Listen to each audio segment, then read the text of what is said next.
What's going on, guys? Welcome back to the show. Today we have a Q&A episode, so thank you to everybody who asked a question. We're also up on YouTube. If you haven't come and check us out on YouTube, come and check us out on YouTube for the full hand gesture, facial expression experience.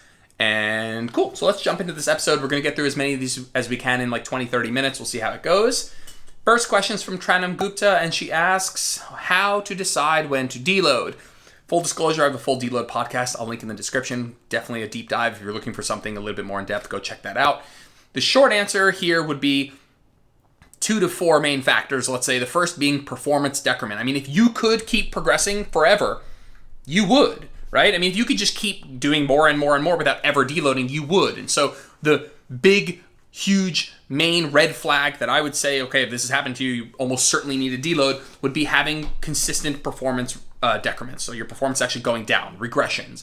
And I don't mean the type of regression where it's like, hey, last week I did 8, this week I did 7, so I need a deload, right? It's like, we need to see enough of a performance decrement that can't be explained by acute factors. Like, oh, I didn't sleep as well last night, or I didn't have my pre-workout meal, or my pre-workout, or I'm not as hydrated, or I'm stressed out, or I'm working out at a different time. Like, we need enough of a performance decrement that we can't, say that it was these acute factors. And usually what I'd say is at least 2 consecutive workouts where you see a regression. Now, the irony is that, like, I've been training for 12 years for hypertrophy. It's rare that that happens. It's actually rare that you see severe performance decrements that indicate time for a deload. And in my opinion, that scenario will be preceded by some of the biofeedback changes that we see, whether that's high amount of irritability, anxiety towards your workout, low motivation to train. Maybe it's cortisol dysregulation that's causing sleep disturbances. I know personally for me that is one that I feel very tangibly. I start waking up at 3 or 4 in the morning, wide awake, when normally that wouldn't happen until like 7 to 9 in the morning. And so some of those more subjective biofeedback things, low motivation to train, irritability, sleep disruption, so a little bit more of like anxiety towards your workouts, those can be good indicators that maybe it's time to consider deloading. But we have to look at all of these things in context. If you're still progressing really well and you have one night of bad sleep, you probably don't need a deload. If performance is stagnating, workouts are super hard, you're 5 weeks into your program, you're having the occasional sleep disruption, maybe a little bit more irritability, maybe overlapping soreness, you take all of those factors into account, maybe it's time to deload. The truth is, most people are pretty shitty at assessing their own biofeedback. It's dead serious. Like, most of us aren't very in tune with what's going on. So I'm not going to have a big discussion now. Should you pre-plan the deload or auto-regulate them, kind of take them as they come? But this is one of the reasons that pre-planning them can be helpful, kind of taking this off your plate and saying, hey, every 6th week I'm going to take a deload so that I don't get to a point where I'm having consistent sleep disturbances, or I'm having joint pain, or I'm having this irritability, this anxiety towards my workouts. And so that can be one way to kind of almost avoid this happening. Cool. Next question is from Best Tammy at 50, and she asks, are insulin spikes causes of chronic illnesses? Why is there a debate on this? I actually don't think there's a debate on this, but this is a common issue of taking an acute physiological response, insulin spike, blood sugar spike, and extrapolating it to a long-term health outcome, just like all-cause mortality, whatever. What we do know is that having chronically high blood sugar, chronically high levels of insulin associated with bad things is not good. Let's just keep it simple. It's not good. And what the low carb crowd, let's say, has done is say, okay, we don't want to have high amounts of blood sugar all the time. We don't want to have high insulin all the time. So let's just never eat carbohydrates, because carbohydrates spike blood sugar and spike insulin. And it's a common case of like, okay, eating carbohydrates does raise blood sugar and does raise insulin. That is an acute physiological response. It just cannot be, in this case, extrapolated to long-term health outcomes, because otherwise we would see everybody who's eating high carbohydrate would be dropping dead sooner, would be contracting, and you might say, okay, maybe there's an association here, but let's not get into the issues with some of that epidemiological research here. But you can't extrapolate an acute physiological response into a long-term health outcome. Another one would be like working out. If you look at somebody's blood after they work out, their blood pressure's through the roof, their inflammatory markers are super high, some of their stress hormones are super high. It doesn't look like this was a good thing. And if you took that acute physiological response and extrapolated it into long-term health outcomes, you would say that exercising is bad. It's bad for you. It looks like it's bad for you. Look at me. It's not true. I mean, obviously we know that you can overdo exercise, sure, but exercise is a good thing, very generally speaking. And so you can't take acute physiological responses and extrapolate them into long-term health outcomes. You can't take what happens after you eat carbohydrates and assume that that's going to equate to long-term chronically high levels of insulin, high levels of blood sugar. This is not how that works. It's not what we see in the research. And it's just an attempt to kind of be a bit reductionist in the way that the body works and say, okay, if we don't want to have chronically high levels of blood sugar, we just never have blood sugar elevate at all. Like, eating carbohydrates, blood sugar going up, insulin going up, blood sugar going down is a totally normal physiological process that happens totally normal in most people. Yeah, let's not beat that one too much to a dead horse here. Next question is from Lindsay on air. Explain finding new maintenance after a cut. Want to eat more, but weigh less, so new maintenance would be lower. Couple of questions in here, a couple of things that we'll talk about. This idea of eating more but weighing less, not really a thing. If we look at what are the main factors that go into your maintenance calories, how many calories you can eat, it's going to be how large is your body and how much does that body move. And so if you're a smaller body now that moves the same amount, you're going to have a lower maintenance calories. You're not losing weight and then somehow hacking your maintenance calories up higher than they were before. If you lose weight, the only way that you're going to eat more than you did before you lost weight is if you're way more active now, right? It means how large is this machine? How much energy does this machine need? It's going to come down to how big the machine is, how much the machine moves. That's it. Maybe that's not it, but those are the two biggest factors here. And so you're not going to lose weight and then hack your maintenance up higher than it was before. It's almost certainly not the case unless you're moving a whole lot more. Now, how to find new maintenance after a cut. I have a reverse dieting episode that'll go into this a little bit more detail, but what I would do is I would find maintenance the same way you found it last time with your new body weight, with your new metrics. And then I would assume maybe a 5 or 10% reduction via metabolic adaptation. Not permanent, but at the moment, if you're at the tail end of a cut, we do see a downregulation in NEAT, and so you might have some amount of metabolic adaptation where your metabolism is a little bit lower than what we would expect. And so my advice, generally speaking, is find your new expected maintenance, maybe kind of round down a little bit and kind of taking into account some of these metabolic adaptations, and then maybe jump 80% of the way there. I mean, there's no reason to be reverse dieting super slowly. There is not. Absolutely. There's no physiological advantage to going slow.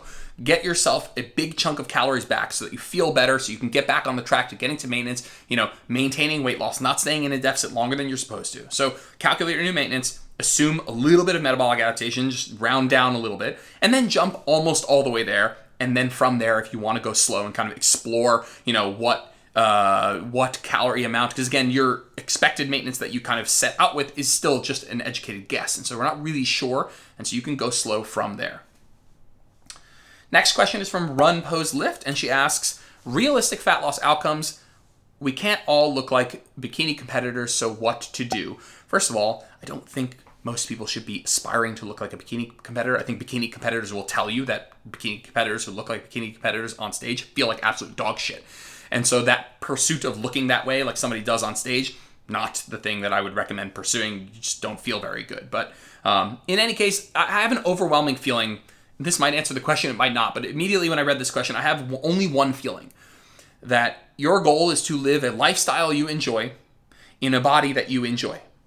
Lifestyle you enjoy in a body you enjoy. And that's going to look different for everybody because everyone has a certain amount of lifestyle that they want, a certain type of lifestyle that they want that may be more or less conducive to being lean, let's say. Your only goal is to ask yourself, what is the life that I want to live? Like, your goal is not to achieve your best physique. The goal is to achieve your best life. Your best life probably isn't your leanest body. It's probably a couple extra pounds with a couple hundred extra calories. And so, realistic fat loss outcomes, you need to decide at what level of leanness, like how lean can I be and still have the lifestyle I want? Now that isn't the be all end all. The goal is not fucking how much leanness can I shove into my body or how much leanness can I shove into my lifestyle. That's not the goal. The goal is to have your best life. What does your best life look like? It looks like a lifestyle that you enjoy in a body that you enjoy. That's it. And so that might be different for everybody. Some people are going to find that that's going to be a little bit leaner than somebody else because their lifestyle and that their preferences of those trade-offs are different. I know I've been 30 pounds heavier than I am right now. I know I've also been 20 pounds lighter than I am right now in the last 5 years, let's say. And I know that neither of those is that for me. Neither of those is my best life in my happiest body. Being super, super lean, I looked insane. It was shredded. It was cool in that way. But the lifestyle that I had at that moment fucking sucked. I mean, I was not only the lifestyle, but how I felt was terrible. And me being, let's say, I was 26 pounds heavier than I am right now, also wasn't. Yeah, maybe, I had a lot of food freedom because I was eating a lot of calories, but I was also kind of exhausted going up the steps and playing soccer. I was super fatigued. And so that also wasn't my best balance of lifestyle and the body that I had. And so, the goal isn't to look as lean as possible. I mean, it might be your goal. Probably not the best goal, but, we can't all look like bikini competitors, so what to do? What to do is to find out, hey, what does your best life look like? Does your best life look like being a bikini competitor? Probably not. Does your best life look as, does your best life involve being as lean as humanly possible? Probably not. And so what does your best life look like? Does it look like, what I'm going to make stuff up, but does it look like being a certain level of body fat with a certain workout routine? And is that on the spectrum? Just don't make this all about what is the best body I can have. Because if your pursuit is to have the, quote, best or leanest body that you can have, it's going to take a lot of lifestyle trade-offs. And we need to be factoring both of these things. It's about finding a body that you like that can live a lifestyle that you like. That balance is going to be different for everybody, but I can almost guarantee for most people, it's not the leanest body. It's not having a six-pack. It's some balance of, a couple extra pounds and a couple hundred extra calories. Alrighty, next question is from JP Fit Coach. Starting deficit, drop 15 to 20 carbs per week or go big with 300 to 500 calories right away. Couple things. One, I'm not a huge advocate of the average person tracking all the macros and then being super meticulous about which macros they're dropping. That to me is a little bit of data overload, a little bit of being too meticulous for the return in terms of benefit you get from being that meticulous. I think you could just say, hey, I'm going to drop a certain number of calories, and I'm probably going to drop those calories from some combination of carbs and fats because I'm probably going to be counting protein. So I'm not a huge fan of counting all the macros and being that meticulous. What I would say is that let's change the question to, should I start with a smaller deficit and creep my way down, or should I jump into a significant deficit, let's say? And 300 to 500 calories I actually think is a fairly moderate calorie deficit. But let's say, should I go small or should I go big? My take on that would be whatever you set your calories to as your first guess for being in a calorie deficit, in my opinion, should be at least big enough to get tangible results on a week-to-week basis. The worst thing, or something I wouldn't want for most people, is being in the fat loss mindset without actually losing fat. Assuming that there's physiological things that happen when you're in deficit. There's stressors that happen physiologically from actually physically having less food. There's also psychological fatigue that happens from just trying to lose fat. And so a scenario I wouldn't want you to be in is getting that psychological fatigue of trying to lose fat, being in the fat loss mindset, being in a restricted mindset to some degree without actually getting the benefits. And so I would want you to choose a deficit that's large enough for you to at least get tangible results week to week. Tangible probably meaning at least half a pound a week, right? If you're losing a quarter pound a week, that could easily be washed out for 3 or 4 weeks by water weight, and you might not have any actual return on that investment. Now you could say, oh, it's happening in the background. Listen, not everybody can work and do something without actually getting the feedback. The research does support that feedback of actually seeing the scale go down be a motivating factor, a factor that actually improves adherence. And so I would want people to be in enough of a deficit where they're able to get that feedback. Whether that's a 300 calorie deficit, 500 calorie deficit, 700 calorie deficit, it's going to depend on personality differences, also the amount of calories that you're currently eating, what your lifestyle is like. And so if it's like, hey, we're going to go really small deficit and creep our way down really slowly, or jump right into a significant deficit, I would jump right into a significant deficit. And what I mean by significant is just enough to see tangible changes week to week so that you get fucking feedback that this is working. Dropping 15 carbs per week, man, that's 60 calories. This is not a deficit. Your body will adapt to that in 5 minutes. And so, it's going to take you like 4 weeks before you actually start to see anything. 4 weeks without seeing something, I wouldn't be able to do that. So that's my advice. How much time we got? 13 minutes. We got time. Cool. Next question is from Sam Viveros. Main issues you see when people bulk. Well, what would some of the issues that people could encounter bulking? What would some of those even be? I guess one of them could be going too slow. I don't really see that as a problem though. Like, what's the rush? And on average, going slower in a bulk is better because we do have something like a limit of muscle that we can gain. And having a huge surplus and going super fast versus going relatively slowly, you're just gaining extra fat. So I don't think the going slow thing is even a big deal at all, and it's definitely not something that I see. You're asking me what are the things that I see. I don't see people going too slow. Frankly, going slow is a good idea. People are like, you should lean bulk. I fucking hate that term because all bulking should be done relatively slowly so you're not gaining excess body fat. I guess another issue you could have is going too fast. Totally. You could say, your aim is to be in a 200 calorie surplus, and you don't accomplish that and you're in a 2,000 calorie surplus. Yes, that is totally an issue. You will be gaining just a lot of excess body fat. So that is an issue. It's not necessarily one that I see very often, but it's certainly possible and can totally happen. The funny part is the two issues I see are actually two opposites. One issue is decreasing nutrition quality right away, because now you're in this bulk mindset. You stop eating vegetables, you stop having fruits and vegetables, you don't eat enough fiber, all of a sudden the nutrition quality drops a bit. Now that might also coincide with going too high in calories, but sometimes I'll see people that are like, okay, I'm going into a bulk, all of a sudden they stop cooking a lot of their meals, they don't get that fiber content that they were getting from fruits and vegetables, and that can just lead to you not feeling really great, and I think that is one issue that I do see sometimes. Another issue is the opposite, actually, is you sticking too much to the kinds of foods that you were eating, let's say, in your cut. Trying to be in a calorie surplus with the kinds of foods that you were eating in a cut, it almost always backfires where you're so full and it is actually difficult to eat enough calories. If you're increasing your calories by 300, 400, 500 over maintenance, and you're only trying to do that with like extra 0% Greek yogurt and blueberries and chicken and broccoli, like at some point you're going to get to a point where like I can't put down any more food, because you're in this mindset of high volume, high satiety, low calorie food, liquid egg whites, broccoli, peppers, 0% Greek yogurt, blueberries, like wasa crackers, like rice cakes. Like at some point you're going to have to probably embrace some higher calorie foods, and maybe it's just the circle or the people that I've worked with, that's probably the most common issue I see. Not that it happens a lot, but it's probably the most common of all these issues, where it's people are still afraid to eat foods that they deem unhealthy, even though it would help them accomplish their goal of gaining weight, of being in a surplus. They're finding it difficult to be in a surplus because they're still trying to eat like they're in a deficit. Like you are afraid of having a glass of oil. Like if someone tells me they're so full and they can't hit their surplus calories, it is almost 100% fact that they're still demonizing certain foods and they're still afraid to eat. If you always have room for a PB&J. You always have room for a glass of milk and Oreos. The problem is you think that something bad is going to happen if you eat unhealthy, quote, unhealthy foods. And so as much as you could hit your surplus calories, you're not doing it because you're afraid to do it with unhealthy food. As if there's a difference between 300 calories of you being in 300 calorie surplus from Oreos and milk or 300 calorie surplus from chicken and broccoli. There isn't a difference. Cool. Next question is from... Let's see here. Quinn1112. Why is it so easy to gain weight but so hard to lose it despite being healthy otherwise? Not really sure what the despite being healthy otherwise thing is, but why is it so easy to gain weight? It's easier to eat.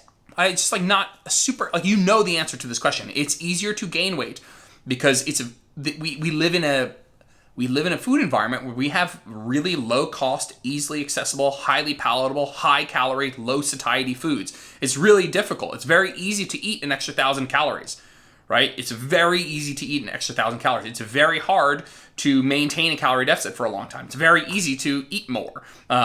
This. It's very easy for you to eat more. It's way more difficult to actively eat less. We live in a food environment where there's a lot of easily accessible, high palatable, low satiety, very delicious foods that are very easy to overeat. And so it's much easier to eat in a surplus than it's much easier to gain weight unconsciously than it is to lose weight, for sure. Next question is from A. Pridgy. Would it limit results in your program to do 1 day a week of HIIT or spinning or endurance running? Definitely not. My group program is 4 times a week hypertrophy style training. And if you do 1 day of HIIT or endurance training or running or spinning or something cardio based, that will not ruin results. If you guys are thinking about doing a program, could be my program, could be anything else, and then also doing something on top of that, and you're thinking, is that too much? One of the big ways to know if it's too much is if you're unable to progress in that thing. And so if you are progressing really well in my program 4 days a week, and all of a sudden you decide to add 2 days of CrossFit, what you're going to find is that in the 4 days of hypertrophy training that you were doing, where you might have been progressing, that progression will get slower because you are not recovering in time to perform and adapt each week. And so if you start doing spinning or endurance running or HIIT, and your performance in my program still continues to go up, then you know that you're able to recover and you're able to adapt and you're able to actually keep progressing.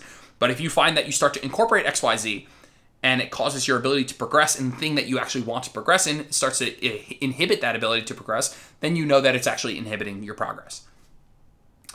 Cool. Next question, Blodgett Angela. Difference or best one to use, whey or casein protein? So they're both dairy derivatives. The main difference between them, they're both complete proteins, they're both high quality proteins. The main difference between them is whey digests very quickly, and casein digests very slowly. Now, we used to think, oh, after your workout, you got to have whey because it's super fast digesting, gets the, the anabolic window. We need to get some protein in. It has to digest quickly. And I don't think that that's such a bad thing. I think whey after the workout is just fine. It's good. It's great. Wonderful protein. And that we used to think, oh, casein before you go to bed so you can drip protein to the muscles while you sleep because it digests very slowly. At the end of the day, I don't think your results are going to be drastically different if you use one versus the other. So I wouldn't make this out to be something that's very important.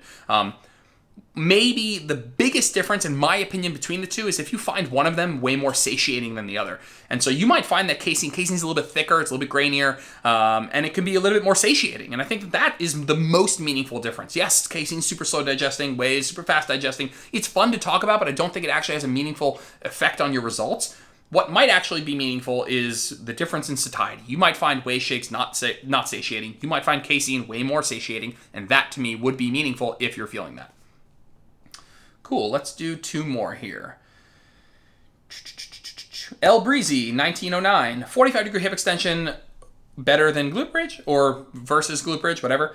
Is it okay to do hip extension instead of glute bridge because I hate setting up glute bridge? Is it okay? These questions of is it okay I'm always kind of like, well, is it optimal is the question you want to ask. Is it okay? Totally fine. Can you build a great pair of glutes and hamstrings doing hip extension and instead of glute bridge? Absolutely yes. They are different though. One of them trains hip extension with the knees more straight, with the knees more extended and sometimes totally straight, right? And the other one trains hip extension with the knees bent. And so you're going to get less hamstring involvement in a glute bridge, more hamstring involvement in a 45-degree hip extension. I think 45-degree hip extension is a wonderful exercise. Totally great for the glutes, great for the hams. It's great for training them in the short position, which again is why these exercises can be interchangeable, quote unquote, sometimes because they both train the short position.